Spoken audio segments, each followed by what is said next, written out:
अब हम देखेंगे कि डेफिनेट इंटीग्रेशन जिसका फॉर्मूला वगैरह हमने देखा था लास्ट लेक्चर में, उसका सिग्निफिकेंस क्या है, दरअसल वो रिप्रेजेंट क्या करता है। तो सपोज करो हम एक इस तरह से y एक्सिस हमने लिया, इधर x एक्सिस लिया, ये y एक्सिस है, ये x एक्सिस है,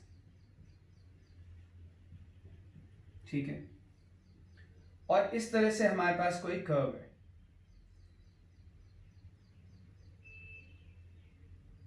ये कोई कर्व है। सपोज कर लेते हैं यहाँ x is equal to x1 है और यहां पे x is equal to x2, ठीक है। और मुझे ये एरिया निकालना है,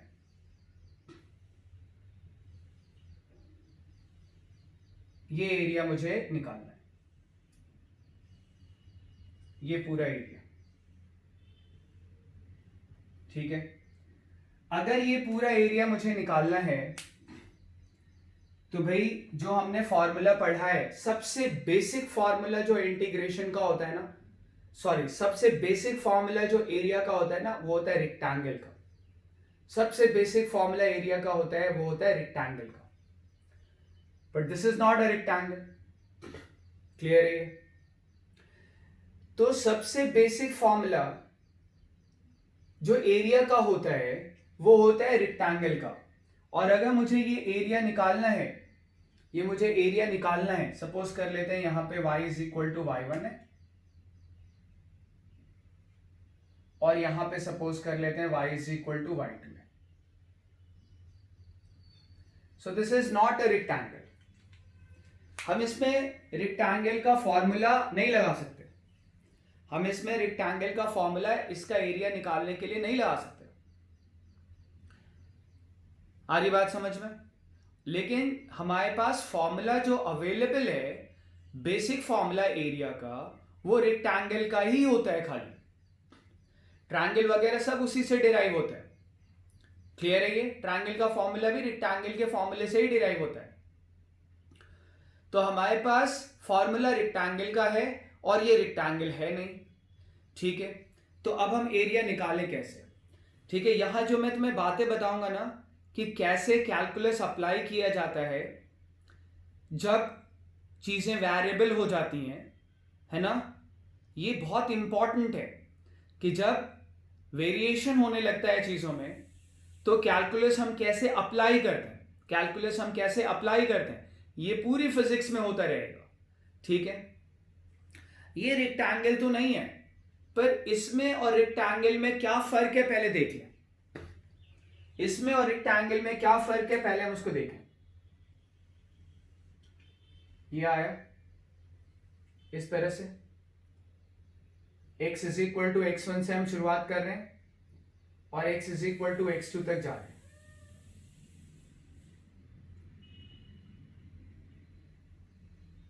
ये straight line parallel to x axis मैंने ड्रॉ कर लिया।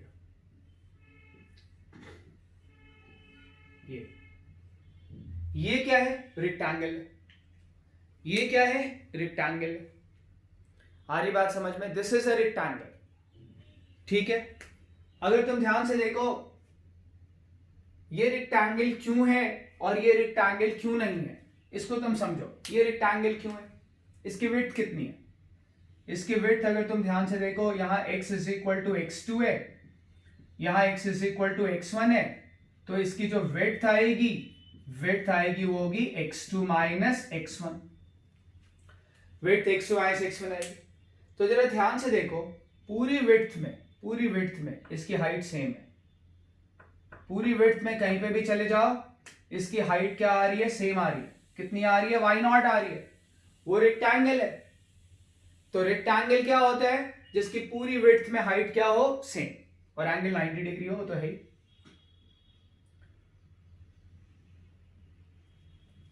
ठीक है, पर ये एंगल तो 90 डिग्री है, ये वाला,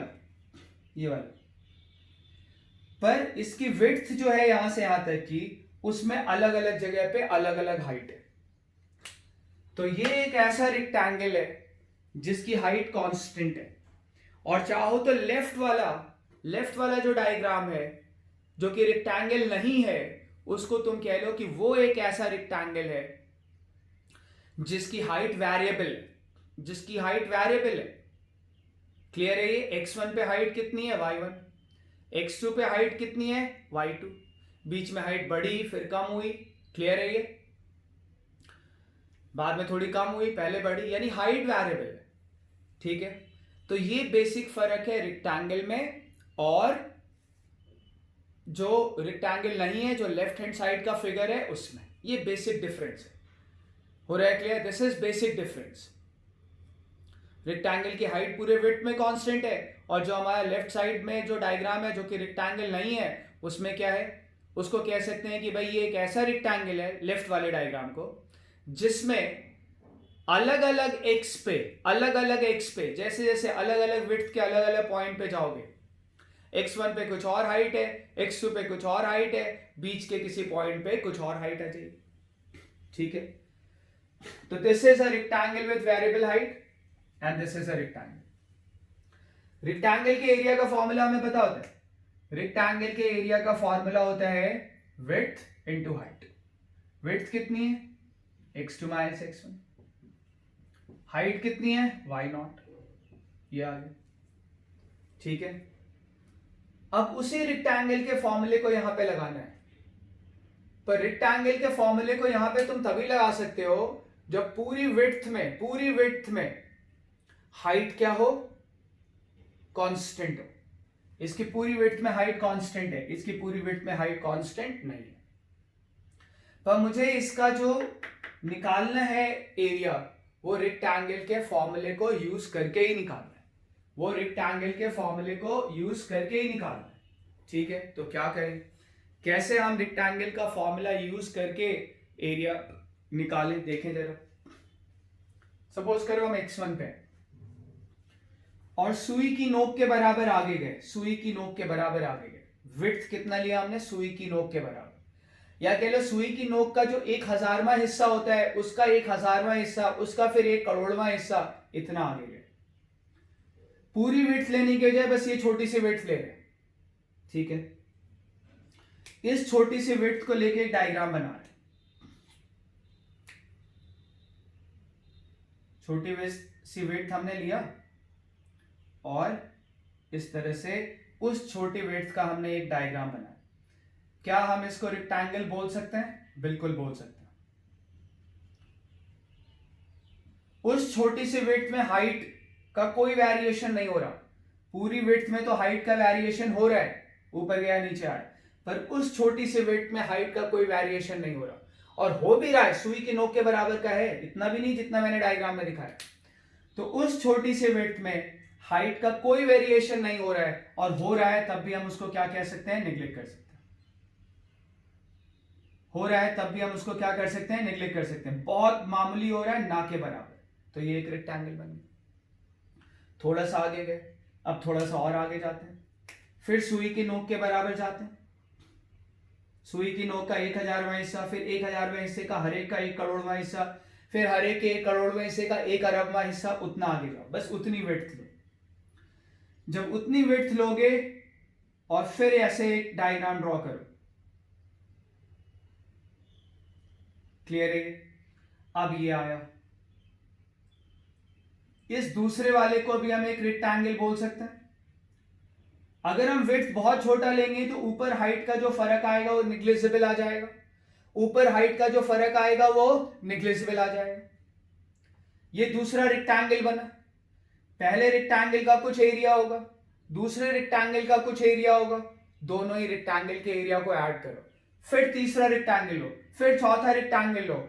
ऐसे ही कितने रेक्टेंगल आ जाएंगे? तुम सोचो जरा। सुई की नोक का 1,000वां हिस्सा, फिर हर एक हिस्से का 1 करोड़वां हिस्सा, बस उतनी विड्थ लो। उतनी छोटी विड्थ लेने का फायदा क्या हो रहा है?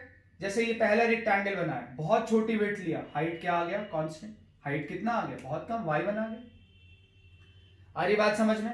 अगर मैं ज्यादा बड़ी विड्थ लूंगा तो हाइट वेरी कर जाएगा, पर अगर मैं बहुत छोटी विड्थ लूंगा, पहले रेक्टेंगल का भी हाइट कांस्टेंट था, दूसरे रेक्टेंगल का हाइट पहले से अलग हो सकता है, लेकिन दूसरे रेक्टेंगल का हाइट अपने आप में कांस्टेंट है। तुम यहां आ जाओ। ठीक है, तुम यहां आ जाओ। यहां पे एक रेक्टेंगल बना इस तरह से, बहुत पतला लेके, जितना पतला मैंने लिया ना उससे भी ज्यादा पतला। इसकी भी हाइट ऑलमोस्ट सेम है। देखो यहां से यहां पूरे विड्थ में क्या हाइट घट गई बढ़ गई? उतना छोटा जाओगे तो हाइट में क्या चेंज आएगा? ना के बराबर। समझ पा रहे बात को? यहां से यहां गए हाइट बढ़ी घटी, यहां से यहां गए वो वहीं से वहीं रह गई हाइट, कोई चेंज नहीं आया। क्लियर है ये? तो इस तरह से हम एक एक करके रेक्टेंगल लेंगे। कहां से शुरू करेंगे? यहां से जाएंगे कहां तक? यहां तक। क्लियर है ये? तो ऐसे कितने रेक्टेंगल आ जाएंगे? इनफाइनाइट रेक्टेंगल आ जाएंगे। और हर एक रेक्टेंगल के एरिया को अगर हम ऐड कर देंगे तो टोटल एरिया जो हमें चाहिए था कर्व के अंडर जो हमें टोटल एरिया चाहिए था वो हमें मिल जाएगा। तो एक मतलब हमने ऐसे पूरे डायग्राम को ऐसे पतले पतले हजारों करोड़ों इनफाइनाइट रेक्टेंगल्स में बांट दिया, और हर एक रेक्टेंगल के एरिया को कहां से शुरू करके? x1 से शुरू करके कहां तक? x2 तक। x1 से शुरू करके अगर हम x2 तक सारे रेक्टेंगल के एरिया को अगर हम ऐड करेंगे तो क्या आ जाएगा? टोटल एरिया, जो ये हमें निकालना था। Total area bounded by the curve and x-axis between x is equal to x1 to x is equal to x2। तो अब कैलकुलस अप्लाई कैसे करते हैं तुम ये देखो। हम कहते हैं कि ठीक है हम यहां से शुरू करेंगे, यहां जाएंगे। अब यहां से शुरू तो कर लेंगे, शुरुआत तो कोई भी कर ले, ठीक है, लेकिन इनफाइनाइट रेक्टेंगल लेके यहां तक पता नहीं कब पहुंचेंगे। तो हम कहते हैं कि ठीक है हमने यहां से शुरू किया और हम एक एक करके लेते जा रहे हैं, हम बीच में कहीं पहुंच गए। जहां पहुंच गए उसको x बोल दो। x एक वेरिएबल पॉइंट है, कोई यहां पहुंचेगा, कोई यहां पहुंचेगा, कोई यहां पहुंचेगा, कोई यहां पहुंचेगा। x एक वेरिएबल पॉइंट है। क्लियर है ये? x पे पहुंच गए। कहां पहुंच गए? x पे। ठीक है, यहां से एक एक रेक्टेंगल लेना शुरू किया, हम x पे पहुंच गए। x पे ऐसे एक लाइन खींचो, फिर सुई की नोक के 1/करोड़वें हिस्से पे आगे जाओ। ठीक है, x पे पहुंच गए, सुई की नोक के 1/करोड़वें हिस्से पे आगे जाओ, फिर एक लाइन खींचो। जितना विड्थ मैंने लिया है वो सुई की नोक का 1/करोड़वां हिस्सा तो है नहीं, 1/करोड़वां हिस्सा तो शायद दिखेगा भी नहीं, तो मुझे थोड़ा चौड़ा करके उसको दिखाना पड़ रहा है ना। इसकी हाइट इतनी आ रही है, इसकी हाइट इतनी आ रही है, पर दोनों की हाइट हम ऑलमोस्ट क्या मान सकते हैं? सेम। तो ये एक रेक्टेंगल हमने कहां पे जाके लिया? किसी x पे जाके लिया। x क्या है? वेरिएबल। हमने जाके कहां पे लिया? किसी x पे। ठीक है, हमने एक रेक्टेंगल ले लिया, फिर थोड़ा सा विड्थ लिया, x पे हम पहुंचे, हमने एक लाइन ड्रॉ किया वर्टिकल, फिर थोड़ा आगे गए, एक और लाइन ड्रॉ किया वर्टिकल, और ये हमारे पास एक रेक्टेंगल बन गया। इस लाइन की हाइट और इस लाइन की हाइट ऑलमोस्ट सेम मानी जा सकती है। क्लियर है ये? बहुत कम वेरिएशन होगा। डायग्राम में तो फिर भी वेरिएशन दिख रहा है। सुई की नोक का 1/करोड़वां हिस्सा लोगे तो जो x पे हाइट आएगी वही थोड़ा आगे बढ़ के भी हाइट आ जाएगी। क्लियर है ये? जो हाइट x पे आएगी थोड़ा बढ़ के हाइट लोगे वही हाइट आएगी, कोई खास फर्क नहीं आएगा, इतना बिल्कुल फर्क नहीं आएगा कि कोई बता पाए। क्लियर है ये हमारा एक रेक्टेंगल बन गया। हमने एक लाइन x पे खींचा, दूसरा थोड़ा आगे बढ़ गया। अब थोड़ा मतलब कितना? बहुत कम। बहुत कम को हम क्या बोलते हैं? हम x पे हैं, थोड़ा आगे जाएंगे तो x थोड़ा चेंज होगा। x पे हैं, थोड़ा आगे जाएंगे तो x थोड़ा चेंज होगा। जितना आगे जाएंगे x उतना ही चेंज होगा। कितना आगे जा रहे हैं? बहुत थोड़ा आगे जा रहे हैं, चेंज बहुत थोड़ा आएगा। चेंज बहुत थोड़ा आएगा तो उस चेंज को हम लोग क्या बोलते हैं? dx। तो हम कितना आगे गए? dx। x अगर मैं यहां से यहां जाऊंगा तो x चेंज होगा, बढ़ेगा। बहुत थोड़ा जा रहा हूं तो x बहुत थोड़ा बढ़ेगा, x में बहुत थोड़ा चेंज आएगा। जो चेंज आएगा उसको हम लोग क्या बोलते हैं? dx। तो ये x है, ये क्या हो गया? x plus dx। इस रेक्टेंगल की विड्थ कितनी आई? इस रेक्टेंगल की विड्थ आई, ये x था, ये x प्लस dx था, तो रेक्टेंगल की विड्थ कितनी आ गई? dx आ गई। dx क्या है? Tending to 0। dx क्या है? Tending to 0। ठीक है, x पे हाइट जो आ रही है उसको y मान लें। ठीक है, y पे जो हाइट आएगी है ना, चाहो तो उसको क्या मान लो? y प्लस dy मान सकते हो। ये थोड़ा सा स्लैंट बन रहा है, थोड़ा सा स्लैंट बन रहा है। क्लियर है ये? आ रही बात समझ में? लेकिन ऊपर जो थोड़ा सा स्लैंट बन रहा है ना, उसको नेग्लेक्ट कर दो। और यहां पे तुमने जो हाइट माना, नेग्लेक्ट नहीं करके भी मैं बता सकता हूं, मैं ट्रेपीजियम के एरिया का फॉर्मूला यूज कर लूंगा, ठीक है। तो उसको नेग्लेक्ट कर लो। तो x पे हाइट y है, तो x प्लस डी एक्स पे भी हाइट क्या मान लो, y मान लो। x प्लस डी एक्स पे भी हाइट क्या मान लो, y मान लो। क्लियर है ये? तो एरिया ऑफ दिस रेक्टेंगल क्या है, इसको हम कहेंगे area of rectangular element, area of rectangular element, area of rectangular element. Clear है? क्या आया, बहुत कम एरिया है इसलिए उसको ए फॉर एरिया होता है, D A for very small area. कितना आया, हाइट कितना माना है मैंने, y। तुम चाहो तो y प्लस डी वाई मान लो, या क्या करो y और डी वाई का एवरेज हाइट मान लो, y और डी वाई का एवरेज हाइट मान लो। क्या मानोगे, y प्लस डी वाई, ठीक है, डिवाइडेड बाई 2। चाहो तो ऐसा मान लो, y plus D Y divided by 2, ये हाइट आ गई। विड्थ कितनी है, dx। भाई यहाँ y है, यहाँ y प्लस डी वाई है, एवरेज ले लिया, y plus D Y by 2 आ गया। या चाहो तो तुम किसका फॉर्मूला यूज कर लो, ट्रेपीजियम का फॉर्मूला यूज कर लो। या फिर सीधे सीधे ये कहो कि यहाँ पे हाइट y है, यहाँ पे भी हाइट ऑलमोस्ट y है, तो हाइट तो y आ गया, तो रेक्टेंगल का ही फॉर्मूला यूज कर लो। रेक्टेंगल का क्या आएगा, रेक्टेंगल का formula height y width dx। पर जो मैंने कहा ना ट्रेपीजियम का तुम यूज कर सकते हो, मैंने कहा एवरेज हाइट लेके तुम ये यूज कर सकते हो, हम देखेंगे इसको लाइव क्लास में। तो dA किसके बराबर आ गया, y इंटू dx। अब ये एक रेक्टेंगुलर एलिमेंट का एरिया है। एलिमेंट क्यों बोलते हैं फिजिक्स में, देखो केमिस्ट्री में एलिमेंट किसको बोलते हैं, केमिस्ट्री में एलिमेंट वो बिल्डिंग ब्लॉक होता है जिससे कोई भी बॉडी बनती है ना। केमिस्ट्री में एलिमेंट वो बेसिक बिल्डिंग ब्लॉक होता है जिससे कोई भी बॉडी बनती है। क्लियर है? फिजिक्स में इसलिए इसको एलिमेंट बोलते हैं कि ये जो पूरा एरिया है, ये जो पूरा एरिया है वो किससे बना है, वो पूरा एरिया बना है ऐसे बेसिक रेक्टेंगल से। इस पूरे एरिया का बेसिक बिल्डिंग ब्लॉक क्या है, रेक्टेंगल। इस पूरे एरिया को हम ऐसे बहुत सारे रेक्टेंगल से मिलके बना मान सकते हैं। केमिस्ट्री में जैसे कोई भी चीज एलिमेंट से मिलके बनी है, वैसे यहां पे मैथ्स में कह लो या फिजिक्स में कह लो कि ये जो पूरा एरिया है वो इस तरह के रेक्टेंगल से मिलके बना हुआ है, यानी रेक्टेंगल इसका बेसिक बिल्डिंग ब्लॉक है, यानी रेक्टेंगल इस एरिया का एलिमेंट है। इसलिए मैंने क्या लिखा, area of rectangular element, area of rectangular element. Clear है ये? तो एरिया ऑफ रेक्टेंगुलर एलिमेंट आ गया, dA is equal to y into d x आ गया। और अब क्या करें, अब हम ऐसे सारे एलिमेंट्स को ऐड कर दें, सारे एरिया को ऐड कर दें। ऐसे सारे एरिया को अगर हम ऐड करेंगे तो क्या आ जाएगा, टोटल एरिया। और ऐड करने के प्रोसेस को ही हम लोग क्या कहते हैं, इंटीग्रेशन। ऐड करने के प्रोसेस को ही हम लोग क्या कहते हैं, इंटीग्रेशन। कहां से x लेना शुरू करोगे, x1 से, वो लोअर लिमिट हो गई, बताया था ये लोअर लिमिट। x यहां से शुरू हुआ, कहां तक जाओगे, x2 तक, ये अपर लिमिट होगी। इंटीग्रेशन ऑफ dA क्या आ गया, a। इधर क्या आ गया हमारे पास, x1 to x2 y dx। ठीक है, यानी ये जो डेफिनेट इंटीग्रेशन है क्या रिप्रेजेंट करता है, area bounded by the curve and x axis, area bounded by the curve and x axis when x varies from x is equal to x1 to x is equal to x2, when x varies from x is equal to x1 to x is equal to x2। Clear है ये?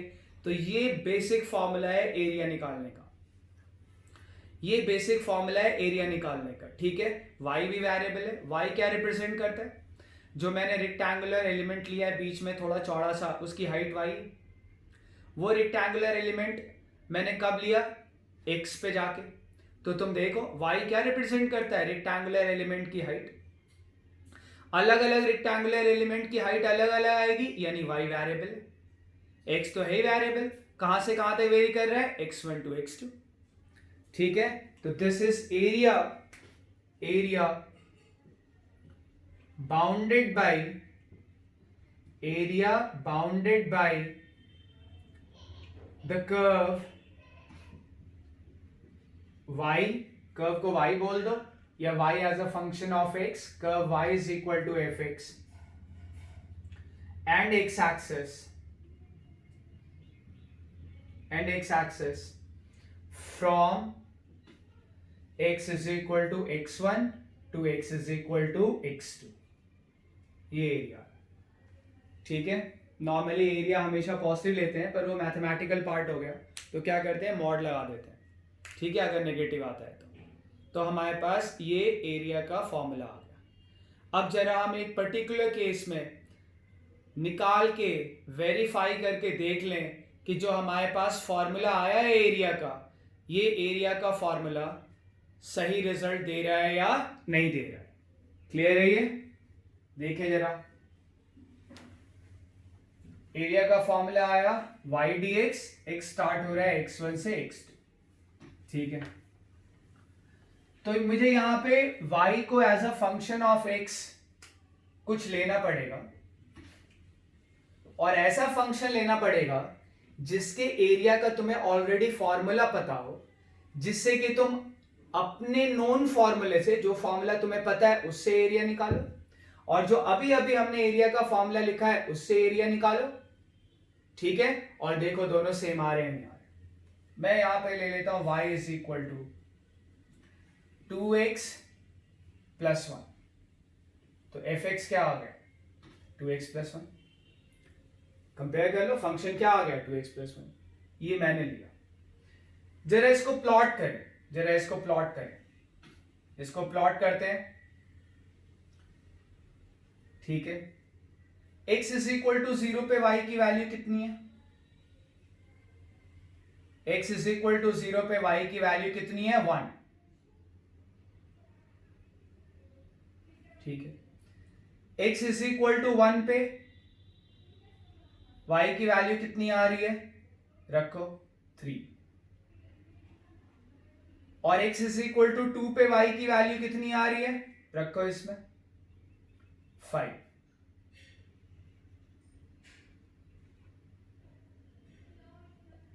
तो अब हम ये straight line होता है, इतना तो तुमने पढ़ा होगा 10th में, ये स्ट्रेट लाइन होता है। और अभी मैं इसके बाद पहले डिफरेंशियल इक्वेशन, पहले मैं तुम्हें स्ट्रेट लाइन ही पढ़ाऊंगा, फिर डिफरेंशिएशन का ज्योमेट्रिकल मीनिंग पढ़ाऊंगा। ठीक है, देखें जरा,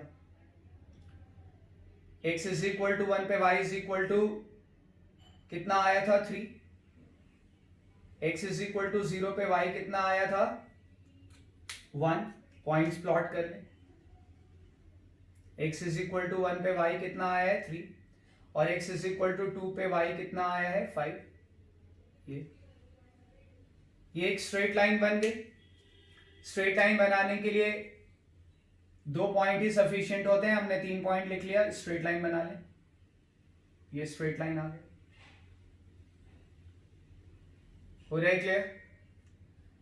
ये स्ट्रेट लाइन आ गया, x इज इक्वल टू 1 पे y1, sorry x is equal to 0 पे y1, x is equal to 1 रखो यहाँ पे, 2 plus 1 3, y3, x is equal to 2 रखो, 4 प्लस 1 y क्या आया, 5। ठीक है, अब देखो, मुझे ये एरिया निकालना है, मुझे ये क्या है, trapezium A B C D.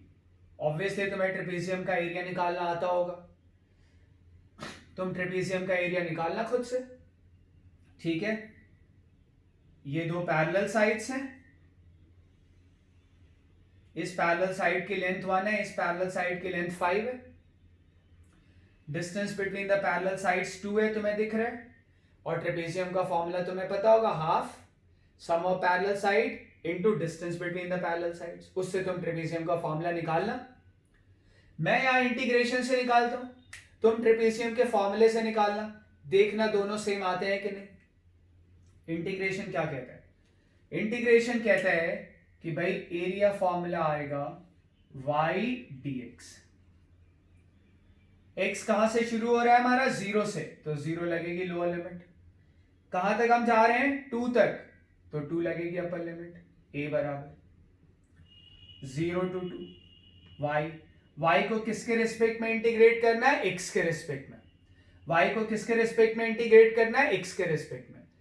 तो y को x के रिस्पेक्ट में इंटीग्रेट करने के लिए हमें पता होना चाहिए कि y एज अ फंक्शन है क्या। तो y as a function of x है क्या, तभी हम y को x के रिस्पेक्ट में इंटीग्रेट कर पाएंगे। y है क्या as a function of x, 2x + 1 dx। अब इंटीग्रेट करें, दो अलग अलग इंटीग्रल बना लें। एक तो आ रहा है 0 से 2x dx, एक आ रहा है 0 से 2 1 dx, दैट इज dx। अच्छा, 2 तुम बाहर ले सकते हो, बाहर ले लो, कांस्टेंट बाहर लिया जा सकता है। अब x dx का इंटीग्रेशन करें, क्या आएगा, 2। x का integration x² 2 from 0 to 2, lower limit फिर अपर लिमिट, पिछले लेक्चर में बताया मैंने तुम्हें। प्लस dx का इंटीग्रेशन करें, dx का इंटीग्रेशन क्या आएगा, x फ्रॉम 0 to 2। ठीक है, लोअर लिमिट पहले फिर अपर लिमिट। अब क्या करें, ये वाला 2 इससे हम कैंसिल कर सकते हैं, सिंपल जैसे होता है कैंसिल। तो a क्या आया, x² 0 to 2 plus x 0 to 2, क्या आया a। पहले x की जगह पे अपर लिमिट रखोगे फंक्शन में, क्या आ जाएगा, 2 का स्क्वायर। फिर x की जगह पे लोअर लिमिट रखोगे, 0 का स्क्वायर। यहां पे पहले x की जगह पे अपर लिमिट रखोगे यानी 2 -0, यहाँ x की जगह पे 2 रखा, स्क्वायर तो एज इट इज है, जैसे यहाँ फंक्शन में वैसे यहाँ कुछ नहीं है तो इस पे भी पावर 1 ही रहेगी। तो a क्या है, 4 - 0 that is 4, 2 - 0 that is 2, area कितना आ गया, 6। तो हमने इंटीग्रेशन से एरिया निकाला और ये एरिया कितना आ गया हमारे पास, 6। आ रही बात समझ में। अब ट्रेपीजियम वाले फॉर्मूले से भी मैं ही निकाल के बताया था। ट्रेपीजियम वाले फॉर्मूले से ऑल्टरनेट मेथड से अगर मैं एरिया निकालूंगा तो क्या आएगा, एरिया होता है half sum of parallel sides. Parallel sides कौन कौन सी हैं, AB plus DC into distance between the two sides. Perpendicular distance between the two sides कितना है, AD। ये आ जाएगा ट्रेपीजियम के एरिया का फॉर्मूला।